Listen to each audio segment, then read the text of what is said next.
Hi, and welcome to another episode of Fitness and Friends. I am your humble host, Dr. Bob Ruano. Today on the show, we have none other than Gainesville famous Thomas Kipp. For those of you who do not know Thomas, Thomas is a master of bodywork. He delivers deep tissue massage with surgical precision. His ability to assess dysfunctional movement patterns and in almost a prescriptive way give corrective stretches and exercises in that ultimate pursuit of increased performance. So we're lucky to have him here. And by the way, he's also the co-founder of the Athlete's Den, which is home to a multitude of massage therapists, exercise therapists, personal trainers, and the like. So without further ado, Thomas Kipp.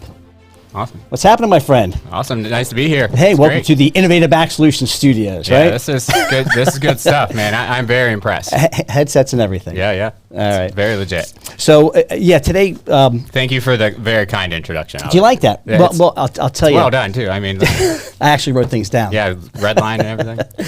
So, how we came across paths, years actually before I met you, I was hearing these stories. They almost became like folklore, legend, right. From mutual patients and clients about, there's this guy, he lays hands, he makes the lame walk again, and the blind see. And I was very intrigued. So I didn't know if you were. And they didn't mention anything about all this sweat that might occur and like the swearing. No, I experienced that later in life as I ended up. Fortunately or unfortunately on your table with the myriad of injuries that I've sustained, but I was intrigued, so I didn't know. Is he a massage therapist? Is he a personal trainer? Is he a physical therapist? Is he a shaman?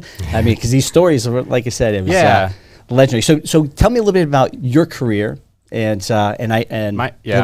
career's been it's been very fun, to say the least. I started pretty young. I had the luxury, I guess, if you will, to start very young with a very curious mindset. Mm-hmm. And with, an uncertainty really with what I want to do. And I guess it kind of reflects in what I guess I get known as. Yes. Right. You're not pigeonholed into, you're a massage therapist, you're a personal trainer. I mean, it's you have a so like I skills. started, with my own set of injuries, if you will. Like I'd sustained a ridiculous sophomore year where I tore a sartorius, ended up with like sprained ankles, and like torn meniscus in both my knees. So like I had a lot of experience with the physical therapy world. Yeah. Well, they say you can't fight crime without first experiencing it, right? So I didn't know that. Yeah, that's what they say. That's right. I don't know who they are. But so I learned, early on that a lot of it has to do with what you do with your body. Yeah. Like how you in essence train for your sport. Right. That's what I kind of learned early. Like I didn't. As we all know. I thought I knew a lot, but I didn't know squat. Yeah. No pun intended. No, squat. I like that. We'll get to that. But so I started off, went to Santa Fe, and like just took like your basics, like pre-physical therapy program, and like ended up, I think, with just an AS in like exercise science or something like that. And after that, I didn't really know what I wanted to do. Mm-hmm. Like I'd done some shadowing under physical therapy, and I learned pretty quickly I didn't want to do that. Interesting. It was a lot more paperwork than I thought. Yeah. It was more, helping with the evals with interns, and then they would turn around and have to do the paperwork for the eval and making sure that things were billed properly for insurance. Yeah. There was not as much patient interaction as I thought. And I got turned off from that real quick. Sure. Because that's something I love. I love, the quality interaction. Well, there's a lot to learn. If you're not using your ears as part of that assessment, you're missing a huge component. Right. So like you end up, you learn a lot of the details in that time. Yeah. Yeah. So I meandered or whatever. I ended up in the massage school in like 2007. Mm-hmm. I don't even I'd kind of messed around and done some like massage or something on some people. Yeah. And they were like, oh, it was like, oh, you're kind of good at it. Yeah. And I was like, okay, you know, everybody likes to get massaged. Like, That's you right. know, You're like, great. Hit it. So That's right. Yeah. great. So like, I was like, okay, you know, so like it was kind of in the realm of what, Absolutely. you know, and I'd gotten massage and they always had said how much they loved their job. Yeah. And I was like, well, that's rare, actually. Right. Like now as an adult, and I've communicated with a lot of the population. Yeah. Right. It's really rare. So, you know, I got interested in that, and it's great because it's, you know, it's intensive. It's a 6-month program. Yeah. You know, Monday through Friday from 8 to 2:30. Yeah, they've got a great pro. I mean, Oh, it's a phenomenal. I renowned toured program, the one down in Fort Myers, the one in St. Augustine, and the one here, and I was sold. Yeah. And my friends had moved from Venice up here, so I was like, oh yeah, sure, cool. Yeah. And like, you know, I'd come up here for the school and all that anyway. So like, you know, I was here. So, and it was great. It changed my life. You know, it's one of those like experiences where 6 months, like you don't realize how, you know, something like like that, like it'll change your life. So, you know, from there, I got a job at Request Physical Therapy, working as an outpatient clinic. And, you know, from there, it was interesting because like I was obviously a massage therapist. You know, that was my job. Yeah. But one of the things I learned from some of my instructors was that I was a massage therapist, right? I took the therapist part very seriously. Sure. And I don't mean like talk therapist, obviously. I mean like how do I extend my skill set to where I'm helping this person beyond the massage? Yeah. Right. So one of the things I really started to get into was some seminars around town through, oh shoot, I'm drawing a blank on his name. Vincent Cambria. Oh, Vincent was great. I did the IMAP program with him, and I may have learned more in that program, and I hate to say this, but through my chiropractic education. Yeah. 4 years of training, I mean. Yeah, so he really, his knowledge base exposed, or at least he exposed me to his knowledge base and where he acquired it, right? And I had a very curious mindset, so I started studying a lot of the same stuff he did too. This makes sense to me. That's why I've gelled and I appreciate and respect your work. I didn't know that's where it came from. Yeah, yeah. You know, so it one of the main person I'd say that changed a lot of my practice, if you will, and how I go about interacting with humans, if you will, is Thomas Myers. Oh yeah. So he does like I got into it because of like massage is always like, you know, myofascial release. Right. That's So what we're like described as. Myofascial release, right? Yeah. So like, you know, I was like fascinated, like, you know, what's the fascia? You know, like, okay, cool. Like, and then I learned, you know, it's this crazy complex interweaving webbing system that literally, like, we joke and say it connects everything. Like, no joke, it connects everything. Yeah. Like, you know, down to like all your ligaments and down to like the tendinous attachments and stuff like that. So I learned how intricate that system was and how there are different components of it. Right. So it was those kind of things that really changed how I go about, you know, what I do, if you will. Now, during this time, were you an athlete? Because you're a psycho runner. Or not a psycho, ultra. Ultra, Same thing. It's the same thing. Ultra runner, yes. No, I was not. I played soccer, you know, growing up, and I lived in the woods, you know, like as a kid, like, you know, so building you kind of come back to that, because a lot of the races you do now are actually in the woods. Basically, and it's like an all-day type of thing. So there is a component of it that makes me feel like a kid again, where I feel like I'm adventuring in the woods, and that's beautiful. I like that. So no, I was not, you know, if you will, an athlete. You know, what I consider, you know, an athlete now. I was just, an everyday fitness type person, which, to me, there is a distinct difference, right? Like a fitness is just, you're just doing it to be healthy, which is great, and I help people with that too. Yes. Obviously we get pigeonholed because you're athletes, and we only treat athletes. Yeah. Like, everybody like pigeonholes everybody. But like, to me, it's, are you training for something? Right. Ultimately, it doesn't really even matter what you're training for, because those goals are really, it's just personal. Yeah. Because if you ask me, I'm like, that's kind of a stupid goal. Why would I chase that goal? Like, so, it's a personal athletic goal. Yeah. So, that was something that really kind of influenced a lot of that. So once I started studying these things, like, I learned how, it took more, right? So I was seeing all these, obviously I was working at an outpatient clinic. So all I was seeing was injured people. Right. All the time. Of course. So I'm like, oh, the That's populace is just always jacked. Yeah. That's just humans. Like, but like, obviously it gets skewed, and I realized like it's not always the case. Right.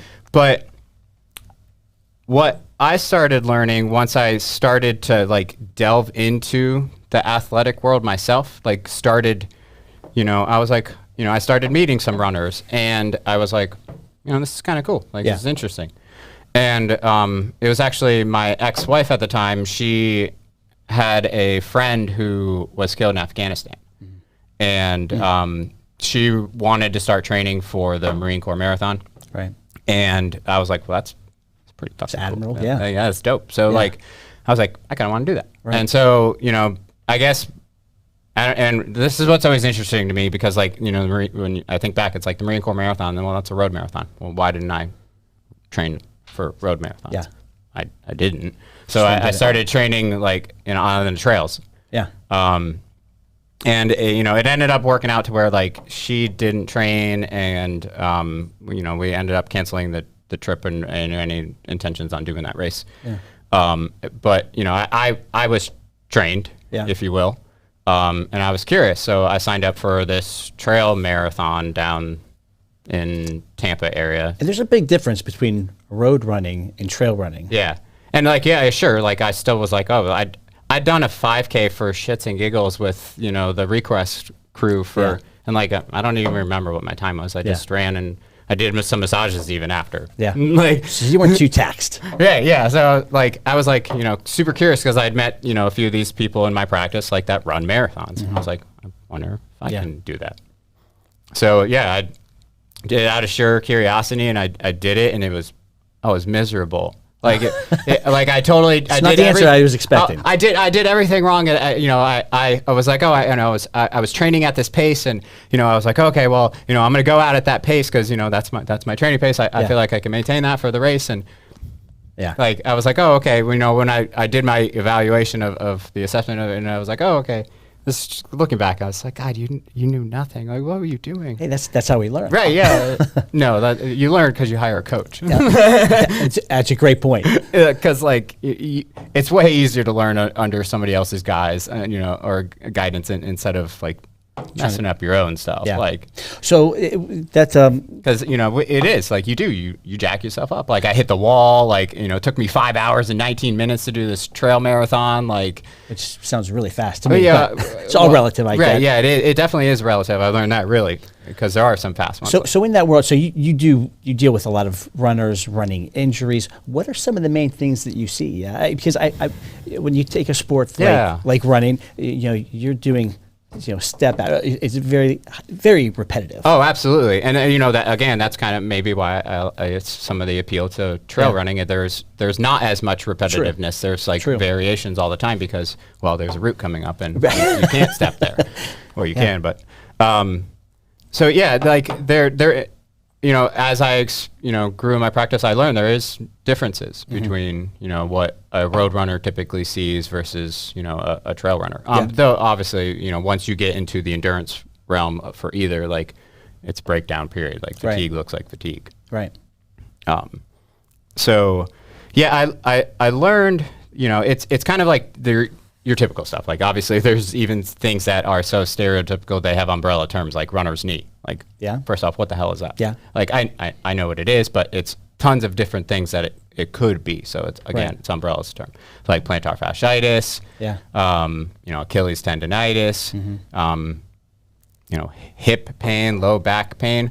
These are all like general terms. Like once you learn all the things that these feelings can be, like it's hard to differentiate when, layering the musculature, like when you got Achilles pain, and it's like, well, actually it's not, it's your tibialis posterior. Well, or exactly. Whatever. So there's so many layers, to the onion, if you will. Yeah. Like it's hard to know. When you, it's based on a feeling. When you look at everything's a feeling. When you evaluate a patient, you probably care a little less of what the diagnosis is, and it sounds like, and I know from experience, you really kind of, like you said, peeling back the layers. Well, what is the cause of it? Why? Yeah.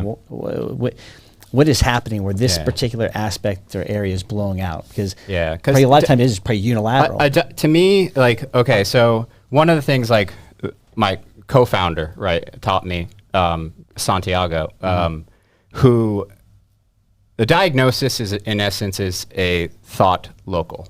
It's thinking local. Sure. Right. Which is fine. It's great because it helps you figure out exactly the pinpoint problem. Yeah. But he taught me to think globally and like what else led to that. Yeah. Unless you got, you fell off your bike and you hurt yourself, or you tripped and you fell on your knee. Right, a direct trauma. That chronic repetition movement pattern has a wear and tear on something in your body. Yeah. Depending on how you choose to carry yourself, that's how it's going to be for you. Right. So that's where like this idea of a diagnosis is great because it gives me a guiding light, but like by no means am I like even like set on what that diagnosis is, because a lot of times like my interactions with, physicians they're generalists, which is great, because they see a huge populace. Yeah. So, it's really up to, other specialties that do diagnoses. Like, if I get a referral from a doctor versus a physical therapist, I'm going to view those a little differently, because I know a physical therapist knows their anatomy much differently than, a GP does. General practitioner, yeah. Right. So I'm going to take that a little more seriously. So, I know it's like, okay, I hold that a little more weight, not that I don't take it, I've been to doctors before, and it's like, I've told him specifically, he's like, okay, well, I'm going to write, well, it's mid trapezius strain. I'm like, no, I'm telling you it's my elevated scapular. I'm like, that's a completely different, that's a neck muscle, not a shoulder muscle. Like I love, because I'll hear that a lot in my practice. Yeah. I have sciatica. I'm like, okay, like what is that? Like, it's your nerve. It's inflamed. Oh, okay, well, what is that? Yeah. Well, that's your diagnosis, sciatica. Yeah. It's a description of a symptom. Yeah, and there's so many, again, that layer, like there's so many things that can go wrong. Well, I know that from personal experience from working with you, I had I think it was before like maybe the 2018 CrossFit Games. I had this elbow thing going on, and yes, I had let it go long enough where it did become an elbow issue. Yeah, no, I remember that was not the source of it. It was from a dysfunctional movement pattern of the shoulder that went unchecked, and as a result, that downstream. See, this is where strain, I love this is I know I'm in the right industry, because I have like ridiculous flypaper memory when it comes to like treating patients. I know exactly what was wrong with you. It wasn't exactly your shoulder dysfunction. It was a malalignment in your midline, and it showed up in your shoulder, and it broke at your elbow. Yeah. Yes. If you will, because of like that midline disposition was slightly shifted, and it put your perception of that shoulder slightly off, and then it puts more strain at the Well, I remember the hinge joint. The exercise. Same thing as a runner, right? Like everything is a knee. It's just that hinge joint. Yeah. Right. Very safe. And so here's the thing. So we went through the evaluation. You did a lot of body work on it. You had me doing certain breathing. And it was big about breathing. Yes. And it did great. And then the monkey brain of me said, I don't need to do that anymore. And then things start to fall apart again. Why is that? What is that? What is that about us that we can't invest the time, even though we know better? It's a great question. And that's the therapist aspect. No, and my best friend is a teacher, and like I even joke with him. I'm like, hey man, real quick question, like how do I get people to do this? Yeah. And he's like, yeah, you let me know when you figure that one out. Yeah, it's getting buy-in. To me, the thing that I I go back to in my practice, if you will, is pain, right? Like pain is a great reminder that something is wrong. Yeah. You know, the more you ignore it, Yeah. the bigger it gets. Yeah. You know, the more louder it gets, if you will. Yeah. The quicker you respond to like, hey, dude, what's going on here? And like, and you do, you know, the technique, if you will, whatever it is that helps you offset that pain. You know, it's much easier to maintain than it is like, you know, an hour routine to try to offset the damage. That's it. It's so I try to me, like, yes, I understand because life is busy and I've got 2 kids and, you know, thankfully I you know, because of COVID, I've restructured my life and it's not as busy. Right. It's great. Right. But I know when we get busy, routines are hard to maintain. So that's why I revert back to like, let pain be the signal to you that something is wrong, you know, that you need to do something. Yeah. Because, you know, we don't always, you know, you're not always going to have the Monday through Friday routine of doing it every single day, you know, but just remember that skill set, remember whatever it is and let that, you know, that pain. Yeah.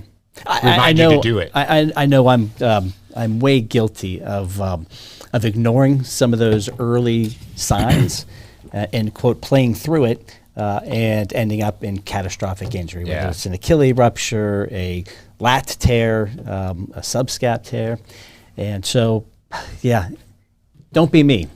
Heed his advice. If you get a signal, do something about it. Yes. So which leads me to this. So you do these online assessments, these movement assessments. Yeah. Can you talk a little bit about that? Sure. It's really great because in essence, like I learned, you know, as I went further and further and further in my practice, like I focus more on that therapist part, right? Like how can I help people, right? And COVID really messed that up. Like I couldn't, in the beginning, I was like, well, I no longer have a means to help people. Well, we were kidding about this talking earlier. So, a massage therapist, a personal trainer, both of which were ordered shutdowns. You might as well have a restaurant and a movie theater too. Yeah, right. So, you know, I'd actually thankfully had started a strength training for runners class in January of last year. And so right before the shutdown. Yeah, like a couple of months. And they were great. Yeah. You know, I'd heard of Zoom. Right. And I was like, all right, well, this is really going to test my skill set. Like, how can I challenge these individuals with literally nothing at home? Yeah. Yeah. And they've made, you know what their best complaint is? They have to buy new jeans because their butts are bigger. That's pretty good. The ladies' complaints are like, they're looser around their waist and their butts are bigger. I'm like, thank you. That's all right. We're winning. Like COVID, take that. Right. Yeah. So, you know, it's. So you take a look at. Yeah. So I took, you know, basically the idea of Zoom and, you know, it really helped me, you know, still deliver this, you know, deliverable to my clients.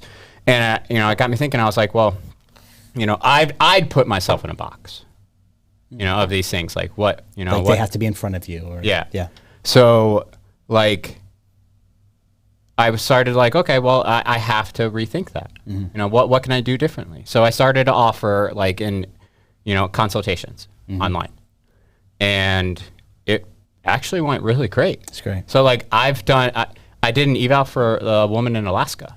That's awesome. and I recorded it, and like, you know, that's something I would not have been able to do before. Live, like, is a recording for them. Yeah. So that's beautiful. Right. Because now they can go back and rewatch it if they want to, and like, because often, you know, I get excited and I have to hold back and not overshare things for them to do. Sure. In that regard, I don't have to. Yeah. I can be like, okay, I'm going to throw like 5 things at you because, you know, you might remember 1 or 2, but watch this in a couple weeks. But now that you have the recording. And two, I think oftentimes we forget like how, I don't want to say bad off we were, but how dysfunctional we were, and to go back and take a look and say, boy, I couldn't do that. Yeah, obviously now, but now look how easy it is for me. Exactly. Yeah, it becomes, you know, more instilled as a pattern. And maybe that's what it needs. It needs to be a challenge, because I think a lot of your athletes, they like a challenge. That's why they're going out and doing 150-mile races or whatever. Yeah. The crap they're doing. Yeah, exactly. But so you can do this, you know, log in online, you're looking, and what type of things do you have them, what type of things are you assessing? It depends, really. Sometimes it's just, I just talk with them and figure out what exactly, their concern is. And like I had a girl recently that was concerned she might have kind of hurt herself too close to a marathon. Right. And she'd had, in the beginning of the pandemic, I did a free Zoom mobility class for like daily mobility. And she'd actually taken that class, which was great. So I was like, oh, actually, I don't even technically have to show you anything. I'll resend you that class. Yeah. Redo that stuff, because honestly, that stuff is gonna fix you. Yeah. If you will. But she, it was too late. If you will. Like she had neglected that stuff and she wasn't doing it. Yeah. And so she ended up pulling the plug, which is great and fine, right? Because you can do the next marathon. Yeah. If you will, or the next event. Right. Because there's going to be another one. And it's always better to think long-term, not like long-term, like 6 months, like long-term, like 5 years. Yeah. That's not going to throw you back. Like going and doing that event and rupturing something. Catastrophic, yeah. Actually injuring something is different, because that word gets thrown out a lot and it's not, it's actually rare. It's more rare than people. Yeah. No, I mean the word injured. Like people are afraid of their discomforts and their, like their stiffness, if you will, that they think that they get injured. Right. And, and sometimes it's just like talking back the fears because they may have been injured in the past. Yes. So there is a legitimacy to that fear of, it coming back again. Yeah. And I see it all the time. Yeah. Oh yeah. Absolutely. Like, it's part of what I love the one-on-one time for, because we get to talk about that and how important it is to, how to conquer that, and each person's different, if you will, and there's different approaches. And stuff like that. And so, the goal with that is not only, getting out of pain, it's not only injury prevention, but actually if you can improve the movement patterns, particularly specifically running, but you did it for me, and I'm a CrossFitter, I'm not a runner. Yeah. That really aids in helping what we're all looking for, and that is increased performance. Yeah. Or really, ultimately, it's not even just performance. Because, did you care about performance when you were hurt? Like, you cared about literally just being able to do it. Well, you're right. Initially, it's like, I hope I can get back to it. But then as soon as there was a little glimpse of, okay, I'm getting over this, then it was, I need to get back. Yeah. Yeah. And they're tied together. And that's where, because we didn't actually get there. And that's actually, to me, that's where the den came up. Because people were getting hurt, right? And then they get better, and then what? Yeah.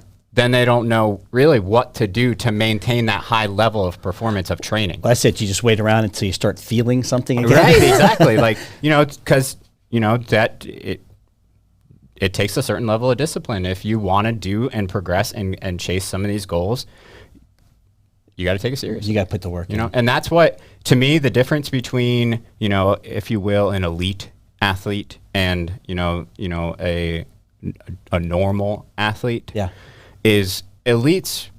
They know that shit. Yeah. Tom Brady had, I just heard you this. give yourself a hard time, but I guarantee you're in there doing your work. You're doing your accessory work like more than most people would consider that they're doing their accessory work. So, because, again, like, I heard Tom Brady has a live-in massage therapist. 3 times a day he gets. If he gets fired, like, let me know. Like, I mean, yeah, it's but that does show you like that role. But that does show that at that level they know the importance of the recovery aspect. They can't have their foot on the gas. Every single day. And that's what is tough to me is. Right, and going back to the busy lifestyle aspect is like I try to meet the individual where they're at. Like I'm not going to give you. Well, I'm going to give you everything I got because that's what it's going to take to get you where you need to go. Yeah. I do have a handful of clients that literally take everything that I've got. And then there are some that it's like, you just need a handful of things to really just be freaking comfortable with your day. Right. You're not looking to reach some crazy performance. And it's hard to know where, where that falls, where you fall. I think from a patient perspective too, doing the evaluations and knowing what you know, it might be just a very mild thing, but that minor stretch might have a huge impact on how you feel and how you move. Yeah. But it's hard to put those two together. Yeah. In my practice, patients see a lot of SI joint issues from prolonged sitting or poor sitting. And I tell everybody, I think most people are under the impression, like as a chiropractor, we try to line everybody up nice and straight, and it's really not the case Not a at real all. thing. But exactly. But sustained poor posturing, repetitive motion, those are probably the two biggest things that drive people into our practices. Yeah. And so, And some of it's just ideas. Yeah. I teach a core class, and honestly, the biggest thing that I instill in people in that is just altering their perception of what they're doing. Yeah. Because like if you're going, if you will, in a simple exercise, I tell you to go and do a plank, right? You're going to do a plank based on what you perceive as a good plank, based on what you've been coached in and these kind of things. And some of these exercises, if you will, are so odd, I guess is the best way to describe them, that you don't have a feeling to base them off of. So you have to really play with it, and it will alter your perception of what a good plank is. Because you might not be actually using your transverse abdominis when you're doing a plank. You think you are. Yeah, you're loading your paraspinals. Yeah. You think. It's all based on what you think you're doing. It can look like the perfect plank, but it's all about the intention. Yeah. And it's hard because looks and feels are completely different. Yeah. And that's why we had in the athletes, and we had like one mirror, and like I know some other good coaches in town, like they don't like mirrors because like ultimately it doesn't matter how you look. Yeah. You have to feel it. You've got to feel what you're doing is right. Yeah. Because when you're doing life and you're bending over and you're doing laundry or you're doing the dishes, and that when you blow your disc out like everybody seems to do. Yeah. Yeah. It wasn't the time at the gym. Yeah, right. It wasn't that particular movement. Most people go get out of the car, they like, Right. I sneezed, or I went to pick up the newspaper, and that was it. It wasn't that newspaper. It's these learned movement patterns that we don't alter. Yeah. We don't play around. That's awesome. Well, so you do these online movement assessments. How can people get a hold of you? So the best way is literally just through the website, just theathletesden.com. I've got like submission forms and stuff like that you can fill out if you have like a specific question in mind. And I do just, it's casual too. Like if you want, like I do a 30-minute consultation if you're like, I just, have some basic questions. Like I want to ask somebody who's helped a lot of people with pain. Or, what do you think of this? Shoulder range of motion. Yeah. I'd love to have you on in the future where you actually maybe do an assessment on me. Yeah. Bring a pen and paper because there's a lot. But if just make sure you're in the right mood. I don't want to be critiqued too much on camera. Not at all. Well, I think he just wants an opportunity to take a shirt off. Of course. On camera. Well, there's that. But any kind of free advice I can get, I'm going to take advantage. Yeah, well, that's true. I don't blame you. Well, Thomas, thank you very much for joining us. Hey, man, it's been a pleasure. Before we close, though, I do have a couple questions for you. Some closing questions here. Yeah. Okay. So this first one. In your life, have you ever experienced an obstacle or a failure where at the time this is devastating? I don't know if I'm going to be able to overcome this whatever this is, this failure or obstacle. Oh man, that's tough. But in hindsight now, you realize that was actually a blessing in disguise. Yeah. Honestly, right now it feels like the whole when I had to literally close down my brick and mortar. It was I was depressed. It was hard. For sure. With two girls, two young girls. Oh man, and protecting them with their premature, development, all that kind of stuff. It was an easy decision, but it was hard to give up on what I thought was my dream. Right. I'd focus. I work really hard towards my goals, whatever they are, and I'd done a lot to try to build towards this idea of what I was building, and boom, it just got pulled out from under me, and it was like. And it just, and it's like, wait, it just made me reassess what my dream was. It's like my dream wasn't this building. Right. It's always been about helping people help themselves. And that's probably always a good thing. A good reminder to all of us is that dream can change. Yeah. And to always go back and reassess. Yeah. Is this still my dream? your idea of it can die, and that's okay. Right. Death happens, Right. you know, and we can mourn it, Yeah. you know, but And you so know, now you've gotta- opened up this opportunity. You for still this gotta online. go forward and figure out what you want to do. Yeah. I You know, love and it. that's not always easy. No. So, you know, it's been a real challenge to figure out what I want to do. Yeah. You know, so it's been fun getting back. Well, I think what you're offering is, like you said, at a service that maybe was only offered to like the highest level professional athletes, and now anybody can check that. Yeah, you can learn about yourself. Like you don't need to be a like collegiate athlete. I like the fact that I can basically microwave all the stretches and the exercises down to what is unique to me. What do I need most? The low hanging fruit. Yeah. And get on with it. Last question. If you could pick, and I think I already know the answer to this, but if you could pick one exercise to do for the rest of your life, but only one, what would it be? Well, because I pretty much do 3 every day. That is? So I do, in essence, I do these because of what I think you think I would say. Like, see, I don't actually view running as exercise. Interesting. No I shit. thought for sure you would say running. There's no way. Like, I can't view running as exercise. You think I'm going to exercise for 12 hours doing an event? No, bro. That's not a thing. All right. So I do 3 exercises in essence. Like it's this doming drill that helps me reset my core position and my awareness of what good proper core position is. Yeah. And you know, in conjunction of like what it feels like to activate my diaphragm and activate my transverse abdominis. Okay. Those 2 big major core muscles. Yes. Right. And then I do, I guess you call it exercise. They're mobility drills, really. But yeah, I do the doming drill, and then I do windshield wipers, which I've been prescribed that. Yep, windshield wipers and a half kneeling hip flexor series. Okay, I will permit that as an answer. Those 3, the But if the I had to trilogy. literally pick one, I would say doming. It's so basic, honestly, but it's fundamental because it does what I said. But because I teach a workshop on it, it is like there's so many life functions that happen with a more healthy functioning diaphragm. Yeah. Like so much like liver and like stomach issues can get solved with, you know, the mastication that happens with the proper, you know, pumping of the diaphragm, you know, when it's not the chest. That's it. I think that so it's not running. I'm shocked, Yeah.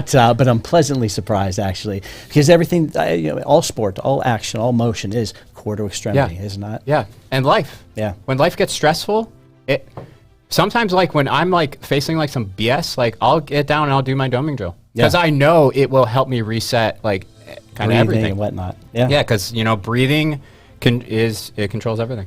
Nice to see Dr. Ruano doing the exercise, the podcast, and that's why a lot of deep thinking. Well, that's it. You know, I'm a deep thinker. Oh yeah. No, I've never been accused I make of you that. sweat all the time. Yeah, well, on the that's for massage sure. table and the podcast. That's how we roll, baby. Well, again, thank you very much for joining man. us today. It's good stuff. I And look forward to coming back. We're going to do that. We're going to do this assessment. I love it. You know what I know? You're going to be doing your mobility drills between now and then. Oh, I will. I'm not going to, you know, I don't want to come in here cold. Right. But thank you for joining us, and I hope you found this informational. If you like it, give us a like, give us a share, and I think we're on YouTube. You can do some subscription. Do whatever you want to do with it. Play it to your kids to put them to bed at night. It's my gift to you. Don't play them. Our So this week, I want you to think about. Go ahead and take your foot off the gas periodically and assess how are you feeling, how are you moving. You know, are you working through these little hang-ups or little pain signals maybe, and not getting further in your game? If so, then start to work on that. Short term or long term? I like that, short term or long term. Hopefully we're all in it for the long term. So I want you guys to go out there, have a great week. We'll see you next time. Take care.